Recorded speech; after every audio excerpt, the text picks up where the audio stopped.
अर्जुन को अपने दादा दादी से बहुत लगाव था। वह अपने दादा दादी को बहुत प्यार करता था।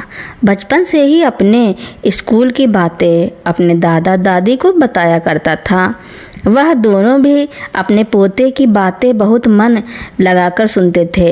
लेकिन जब अर्जुन बड़ा हुआ तब उसे पढ़ाई के लिए बाहर जाना पड़ा। इस बात से तीनों बहुत दुखी हुए, लेकिन फिर भी उसे अपना कैरियर बनाने के लिए जाना पड़ा।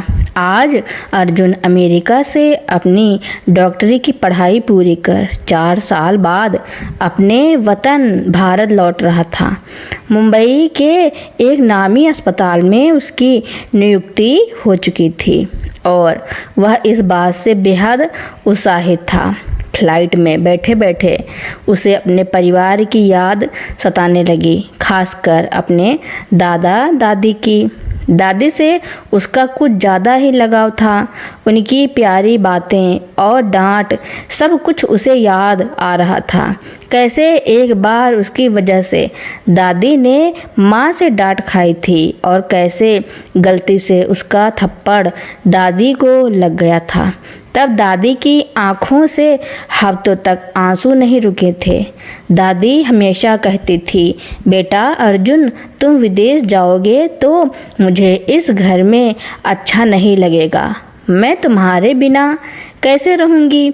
जल्दी से पढ़ाई पूरी करके वापस आ जाना। तुम्हारे दादाजी की तबीयत ठीक नहीं रहती है, तो डॉक्टर बनकर जब आओगे तो सबसे पहले उन्हीं का इलाज करना।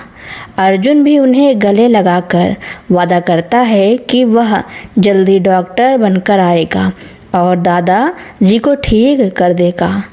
आज अर्जुन डॉक्टर बनकर लौट रहा था और उसका मन खुशी से भर उठा था। इधर गांव में माधव जी की तबीयत ठीक नहीं थी। उनकी शुगर और बीपी बढ़ा हुआ था। पत्नी पार्वती जी के साथ वह पास के सरकारी अस्पताल गए। डॉक्टर ने सस्ती दवाइयाँ लिखी जो माधव जी आसानी से खरीद सकें। दवाइयाँ लेकर एक हाथ में छड़ी और दूसरे में पार्वती जी का हाथ थामे वे ऑटो का इंतजार करने लगे। पार्वती जी ने आसमान की तरफ देखते हुए कहा, आज तो बारिश होगी, चलो जल्दी घर चलें। तभी एक ऑटो आता दिखाई दिया। वे उसमें बैठकर घर की तरफ चल पड़े। ऑटो में बैठते ही झमाझम बारिश शुरू हो गई। माधव जी ने मुस्कुराते हुए कहा, याद है पार्वती, तुम्हें बारिश कितनी पसंद थी? हर बार 1-2 बार जरूर भीगती थी। अब तो उम्र हो गई है, डर लगता है। उनके घर के पास की गली सकरी थी जहां ऑटो नहीं जा सकता था। वे पैदल ही उतर गए। तेज बारिश हो रही थी। पार्वती जी ने दवाइयों को अपनी साड़ी के पल्लू में छुपा लिया और पति का हाथ पकड़कर धीरे धीरे चलने लगी ताकि वे फिसल न जाए। घर के बाहर वाले कमरे में बैठी बहू ने दूर से ही अपने सास ससुर को बारिश में एक दूसरे का हाथ पकड़े आते देखा। उसने अपने पति संजय को बुलाया और कहा, देखो इतने बुढ़ापे में भी तुम्हारे मम्मी पापा इश्क फरमा रहे हैं। बारिश में भीगते हुए हाथ पकड़े चले आ रहे हैं। इन्हें बिल्कुल भी शर्म नहीं आती। लोग क्या सोचेंगे? संजय भी तैश में आ गया। आने दो, आज देखता हूँ हमारी इज्जत मिट्टी में मिला देंगे ये दोनों बुढ़े बुढ़िया। उन्हें यह समझ ही नहीं आया कि माता पिता एक दूसरे का हाथ इश्क फरमाने के लिए नहीं बल्कि सहारा देने के लिए पकड़े हैं। जैसे ही पार्वती जी और माधव जी घर के अंदर आए, संजय चीखा, तुम लोगों को शर्म नहीं आती? घर में बहू है, नाती पोते बड़े हो गए हैं, फिर भी एक दूसरे का हाथ पकड़कर पूरे मोहल्ले में शान से चले आ रहे हो। पार्वती जी ने शांत स्वर में कहा, बेटा, मैंने तुम्हारे पिताजी का हाथ इसलिए पकड़ा था ताकि वे फिसल न जाएं। पिछली बार गिरे थे तो 6 महीने तक पैर ठीक नहीं हुआ था। मैंने तो तुमसे पहले ही कहा था कि तुम अपनी कार में पिताजी को डॉक्टर के पास दिखा लाओ, लेकिन तुमने मना कर दिया कि तुम्हारे पास समय नहीं है, इसलिए मुझे जाना पड़ा। बारिश हो गई तो इसमें मेरी क्या गलती? इतना कहकर पार्वती जी अपने गीले कपड़े बदलने चली गईं और पति को भी सूखे कपड़े निकाल कर दिए। माधव जी पहले ट्रांसपोर्ट का काम करते थे, पर अब तबीयत ठीक न रहने के कारण उन्होंने छोड़ दिया था। संजय ने भी उन्हीं का बिजनेस संभाला था।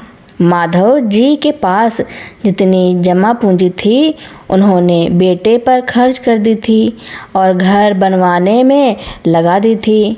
बुढ़ापे के लिए कुछ नहीं बचाया था।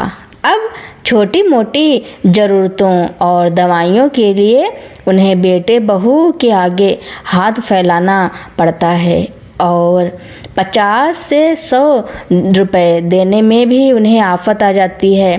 बहू अपने लिए 5,000 की शॉपिंग कर लेती, पर माता पिता पर 500 रुपए खर्च होने पर घर में कलह शुरू हो जाती कि वे बस खर्च बढ़ाते रहते हैं और बोझ बन गए हैं।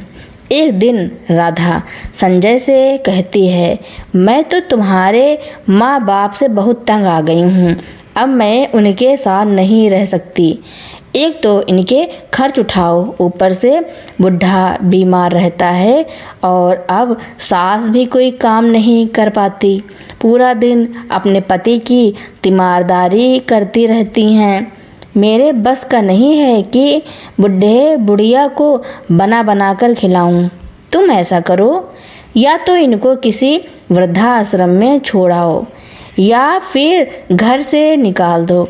अब मैं उनको अपने घर में नहीं रख सकती। मेरे किसी काम के नहीं हैं, घर में बैठे बैठे खर्च ही बढ़ाते हैं। बेटे को भी लगा कि माँ बाप पर पैसे खर्च करना बेकार है। उसने कहा, तुम चिंता मत करो, मैं हफ्ता 10 दिन में ही इन लोगों को घर से निकालने का इंतजाम करता हूँ। 10 दिन बाद संजय अपने माता पिता से कहता है, मैंने मुंबई में एक बहुत बड़े डॉक्टर से बात की है और सोचा है आपको उधर अच्छे डॉक्टर को दिखा दूं। आपकी तबीयत बहुत ख़राब रहती है। एक बार अच्छे डॉक्टर को दिखा दूंगा तो आप ठीक हो जाओगे। बहू भी बेटे की हाँ में हाँ मिलाती है। माधव जी और पार्वती जी बेटे बहू की चिकनी चुपड़ी बातें सुनकर आश्चर्यचकित रह जाते हैं। उन्हें तो समझ ही नहीं आता है कि उनका बेटा बहू उन्हें मुंबई जैसे शहर में दिखाने के लिए तैयार कैसे हो गया। पार्वती जी कहती हैं, बेटा, तुम अपने पिताजी को इतनी दूर तक दिखाने ले जाओगे, इससे अच्छा है तुम पास कहीं किसी अच्छे डॉक्टर को दिखा दो तो वे ठीक हो जाएंगे। संजय ने जवाब दिया, अरे माँ, आप भी कैसी बातें करती हो। मैंने अपने एक मित्र से बात की है, वह मुंबई के एक बड़े अस्पताल में काम करता है। उसके साथ ही मैं पिताजी को बड़े डॉक्टर को दिखा पाऊंगा। मैंने उससे सारी बात कर ली है। बस आप कल चलने की तैयारी कर लो। परसों का अपॉइंटमेंट मिला है। अपने 1-2 जोड़ी कपड़े भी रख लेना, क्योंकि उधर 2-4 दिन रुकना पड़ सकता है। संजय की बातें सुनकर पार्वती जी को लगा शायद उनका बेटा सुधर गया है। उसे अपने माता पिता की चिंता होने लगी है। वह भी खुश होकर अपने और अपने पति के कपड़े लगा लेती हैं। अगले दिन ही माधव जी और पार्वती जी अपने बेटे बहू के साथ मुंबई के लिए निकल पड़ते हैं। संजय उन्हें मुंबई के एक बहुत बड़े अस्पताल के सामने लेकर आता है। उस अस्पताल को देखकर पार्वती जी की आंखें चौंधिया जाती हैं। संजय अपने माता पिता को अस्पताल के बाहर एक पेड़ के नीचे बैठा देता है और कहता है, आप यहीं बैठो, मैं अभी अपने मित्र से मिलकर आता हूँ और डॉक्टर के बारे में पता करके आता हूँ कि डॉक्टर कहाँ पर बैठता है। इतना कहकर संजय और उसकी पत्नी वहाँ से निकल जाते हैं।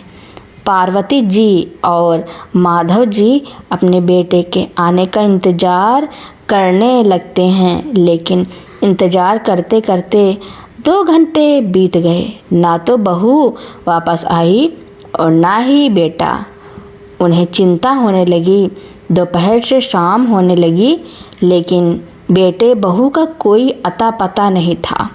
वे तो इस बात को समझ ही नहीं पा रहे थे कि उनके बेटे बहू उन्हें मुंबई जैसे शहर में बड़े डॉक्टर को दिखाने के लिए नहीं लाए, बल्कि अपने बूढ़े माता पिता को मुंबई में छोड़ने के लिए लाए हैं। माता पिता से पीछा छुड़ाने के लिए उन्हें मुंबई में छोड़कर चले गए हैं। पार्वती जी अस्पताल के बाहर ही घबराई सी चारों तरफ अपने बेटे को ढूंढती रहती हैं, लोगों से पूछती रहती हैं। माधव जी को शक होने लगता है कि उनका बेटा बहू उन्हें दिखाने के लिए नहीं, बल्कि उनसे पीछा छुड़ाने के लिए मुंबई जैसे भीड़ भाड़ वाले शहर में भीख मांगने के लिए छोड़कर चला गया है। एक बार भी नहीं सोचा अपने बूढ़े माँ बाप के बारे में। जब पार्वती जी को पता चलता है कि उनके बेटे बहू उन्हें छोड़कर चले गए हैं, तो वह अपने पति के कंधे पर सर रखकर फूट फूट कर रोने लगती है। वह सोचती है कि कैसी किस्मत पाई है उन्होंने, पूरी ज़िंदगी इतने संघर्षों में निकाली है और अपने बेटे के लिए इतना कुछ किया है, और बुढ़ापे में उनके बेटे ने उन्हें सड़कों पर भीख मांगने के लिए छोड़ दिया। पूरी रात पार्वती जी रोते रोते गुजार देती हैं। सुबह होते ही पास के ही ढाबे से वह अपने पति के लिए और अपने लिए 1 कप चाय लाती हैं। उनके हाथ में इतने पैसे भी नहीं थे कि वे कुछ दिनों तक अपने खाने पीने का भी खर्चा चला सकें। 2-4 दिन तो वे इसी पेड़ के नीचे सोते हैं और जितने पैसे होते हैं उनसे थोड़ा बहुत खा पीकर गुजारा कर लेते हैं। 2-4 दिन में ही उनके सारे पैसे खत्म हो जाते हैं। अब तो उन्हें समझ ही नहीं आ रहा था कि मुंबई जैसे शहर में अपने बीमार पति के साथ कैसे गुजारा करें। जिस ढाबे से पार्वती जी चाय और नाश्ता लाती थी, वह उसी ढाबे वाले के पास जाती हैं और कहती हैं, बेटा कोई काम हो तो मुझे दे देना, मेरे पास तो खाने के लिए पैसे भी नहीं हैं। कुछ काम कर लूँगी तो खाने के पैसे निकाल लूँगी। ढाबे वाला व्यक्ति कहता है, माताजी आप चाहें तो मेरे ढाबे के बर्तन धो सकती हैं, उसके बदले में मैं आप दोनों को कुछ पैसे दे दूँगा और साथ में सुबह शाम चाय भी दे दूँगा। अब पार्वती जी क्या करती, कोई दूसरा रास्ता भी नहीं था उनके पास। किसी तरह से अपना और अपने पति का गुजारा करने लगती हैं। अर्जुन, जो अब मुंबई के एक प्रतिष्ठित अस्पताल में कार्यरत था, अपनी पहली ड्यूटी के बाद शाम को जब अपनी कार से लौट रहा था, तो उसकी नज़र अस्पताल के बाहर एक चाय के ढाबे पर पड़ी। एक पल को उसे लगा जैसे वहाँ उसकी दादी बर्तन धो रही हो और दादाजी पास ही कुर्सी पर बैठे हों। यह कैसे हो सकता है? उसने सोचा, मेरे दादा दादी यहाँ चाय की पटरी पर। उसने कार आगे बढ़ा दी, लेकिन मन नहीं माना। यह सोचकर कि शायद यह सिर्फ एक भ्रम है, वह फिर भी कार घुमाकर वापस ढाबे पर आया और इस बार उसकी आंखें अविश्वास से चौड़ी हो गईं। वे वाकई उसके दादा दादी थे। उसकी दादी पार्वती जी मैले कपड़ों में बर्तन धो रही थी और माधव जी यानी उसके दादाजी कमजोरी से कुर्सी पर बैठे थे, खांसी से जूझ रहे थे। दादी अर्जुन ने आवाज़ दी। उसका दिल दर्द से चीख उठा। जैसे ही दादी ने उसे देखा, उन्होंने बर्तन छोड़ दिए और दौड़ती हुई अर्जुन के पास आईं। उन्होंने उसे गले लगाया और बिलख बिलख कर रोने लगी। अर्जुन को कुछ समझ नहीं आ रहा था कि वे यहाँ क्यों हैं और इस हालत में क्यों हैं। उनके मन में हजारों सवाल उमड़ पड़े। उसने दादी को संभाला। दादी, चिंता मत करो, मैं आ गया हूँ। अब आप मुझे सब कुछ बताओ। आप यहाँ क्या कर रही हो? यहाँ कैसे आई? दादी ने रोते रोते अपनी सारी आप बीती सुनाई। कैसे संजय और उसकी पत्नी ने उन्हें मुंबई ले जाकर छोड़ दिया, कैसे वे बेसहारा सड़कों पर आ गए और कैसे पार्वती जी को ढाबे पर बर्तन धोकर गुजारा करना पड़ रहा था। अर्जुन यह सब सुनकर स्तब्ध रह गया। उसके मम्मी पापा पर उसे इतना गुस्सा आया जितना पहले कभी नहीं आया था। दादाजी भी अपनी कुर्सी पर बैठे बैठे रो रहे थे और खांस रहे थे। उनकी हालत देखकर अर्जुन का कलेजा मुंह को आ गया। उसने बिना देर किए दादाजी को तुरंत उसी अस्पताल में भर्ती कराया जहां वह डॉक्टर था। 1 हफ्ते तक उनका इलाज चला और अर्जुन ने अपनी देखरेख में दादा जी को पूरी तरह से ठीक कर दिया। जब दादा दादी पूरी तरह से सुस्त हो गए तो अर्जुन ने घर जाने का फैसला किया, पर उन्हें अपने साथ नहीं ले गया। घर पहुंचते ही मम्मी पापा उसे देखकर बहुत खुश हुए। अर्जुन ने जानबूझकर उनसे दादा दादी के बारे में पूछा।